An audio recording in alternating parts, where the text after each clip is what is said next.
All right, sports fans, how's everybody out there doing? William Martin coming at you one more time here on YouTube with another edition of the 300 Pounds of Sports Knowledge Podcast. As the Jets are in year number 50 of their 50-year rebuild, there was some hope coming into this season that things could get turned around under first year head coach Aaron Glenn. Yes, the Jets have been playing hard for Aaron Glenn, but that hard play has yet to lead to a win for Gang Green as they're 0-4. And along with the Tennessee Titans and New Orleans Saints, the Jets are one of three teams that have yet to taste victory in the NFL this season. Now, don't get me wrong, the Jets already have opponents that want to beat them, okay? But they're also beating themselves. And I say this because the Jets have already committed 37 penalties this season, with 25 of those coming in the last two games. They had 11 last night in their loss to Miami, and then 14 last Sunday in the loss to Tampa. And clearly, New York is not a good enough team to overcome that. So you look at this Jets team right now. Defense was supposed to be one of their strengths heading into this campaign, but right now, their defense has yet to create a turnover as the Jets are -7 in that category, which is last in the NFL after 4 games. And this combination of bad penalties and opportune turnovers and not creating turnovers is a good indication as to why the Jets have yet to win a game this season. I feel the pain and I empathize with Jet fans out there because we're talking about 8 out of the last 9 years. The Jets have lost at least 10 games in each of those years.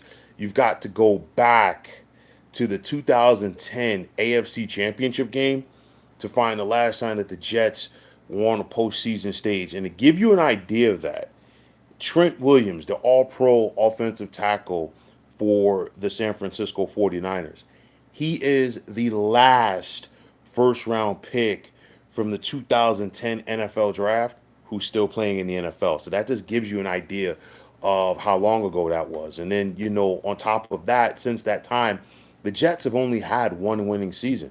Okay, so don't get me wrong. I understand where Jet fans are coming from with their frustration because they're probably sick and tired of being sick and tired, and they want to see this thing turned around. And coming into this year, there was excitement for Aaron Glenn.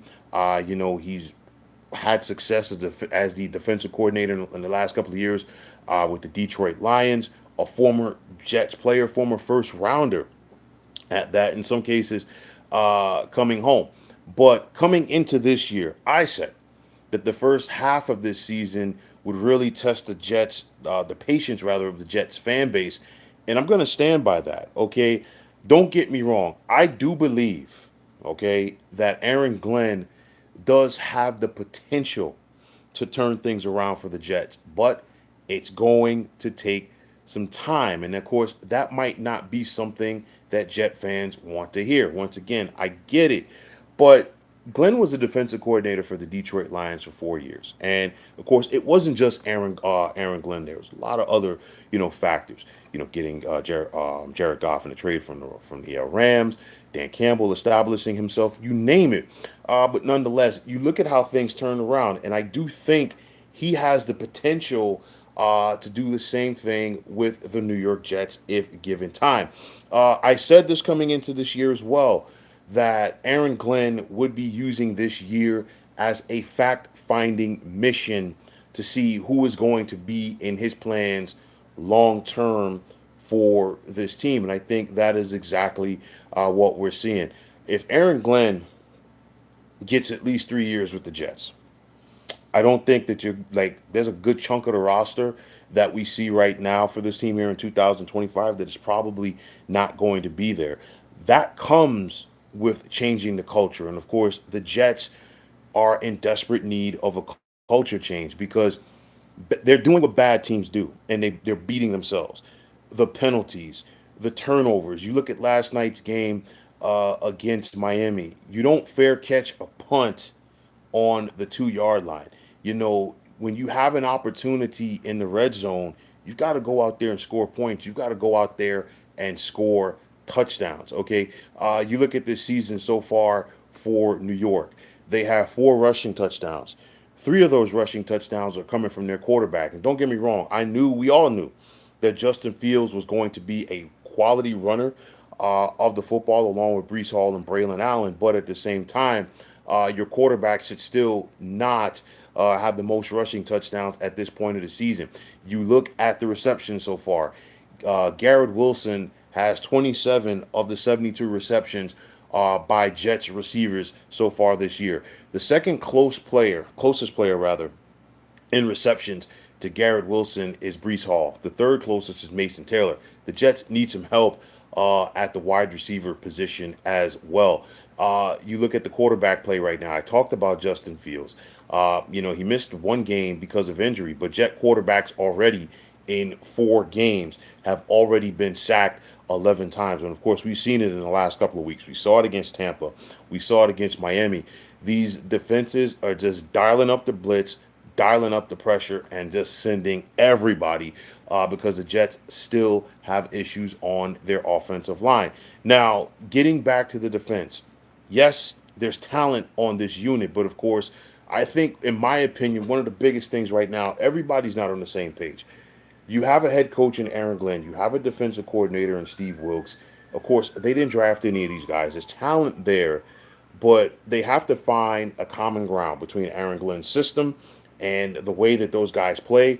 They've got to find a common ground because right now the Jets, they haven't been able to stop the run. They're 25th versus the run in the NFL. They only have 6 sacks so far this season, which is also 25th. We know about the story where Glenn gave this team a good old-fashioned chewing out after last night's performance against Miami. And again, the Jets had an opportunity to win that game, but it's the miscues and it's the penalties. The Jets, they've shown character. Don't get me wrong. And that comeback against Tampa, they briefly took the lead late in week number 3 before the Bucks walked it off.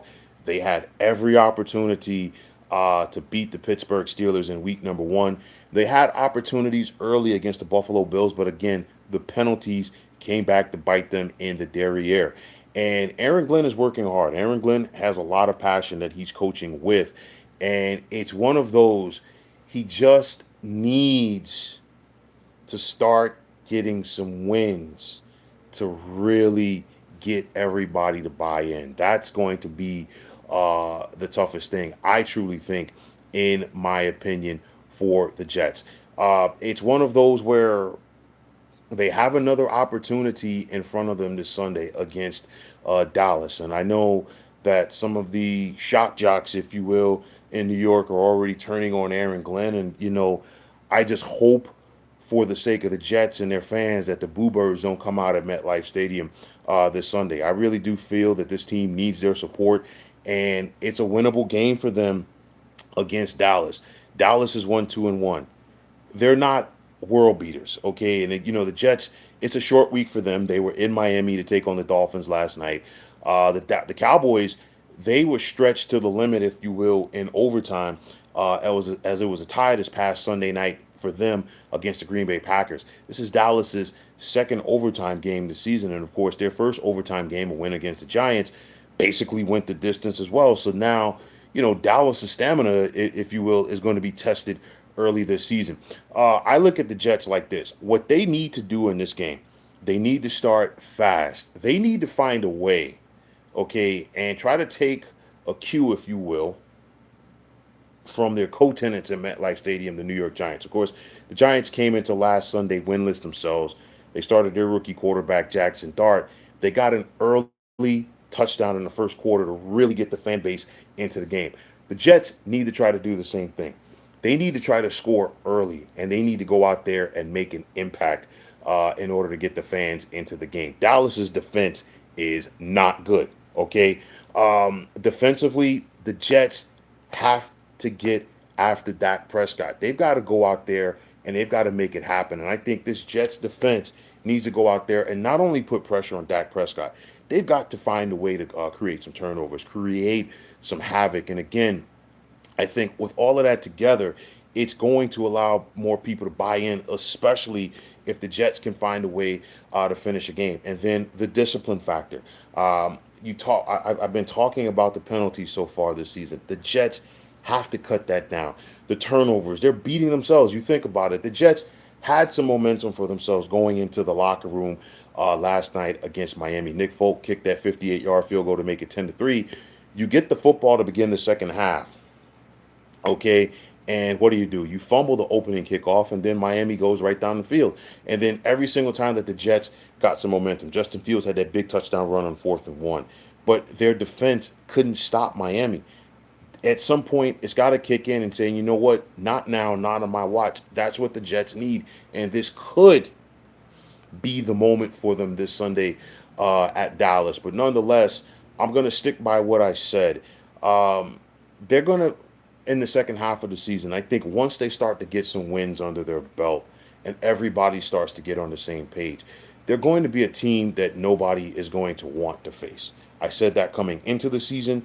I'm going to stick with that because Aaron Glenn, his passion is eventually going to feed off on this team, whether it be the guys that are on this team now or whether, he starts to reshape the roster going into next season. But nonetheless, clearly you want to see some wins. You want to see some victories for your hard work. And I think the Jets, like I said before, they simply just need to stop beating themselves. They need to go out there and start making more impact plays. And hopefully, for their sake, it begins this Sunday against Dallas. But folks, that is going to wrap it up. And as always, I want to take this time out to thank each and every one of you for checking out the 300 Pounds of Sports Knowledge podcast here on YouTube. And as always, if you like what you heard and saw on this podcast, you know what to do. Just hit that like button as well as subscribing to this channel. And like I always say, it's greatly appreciated. And folks, we're right there. Just 4 more to get to that magical number of 1,000. Also, if you are on the X, formerly known as Twitter, you can check me out anytime at 300 Pounds of Sports. And like I always say, if you follow me, it will be my pleasure to follow you right back. And the same goes for Instagram, where you can check me out at 300 Pounds of Sports Knowledge. Also, if you're on Facebook, definitely check out the Sports Depot 365. And as far as I'm concerned, one of the better sports debating sites going on social media. But until next time, fine folks, my name is William Martin. I am signing off, and I'm saying thanks once again for checking out the 300 Pounds of Sports Knowledge podcast here on YouTube. Be well, everybody.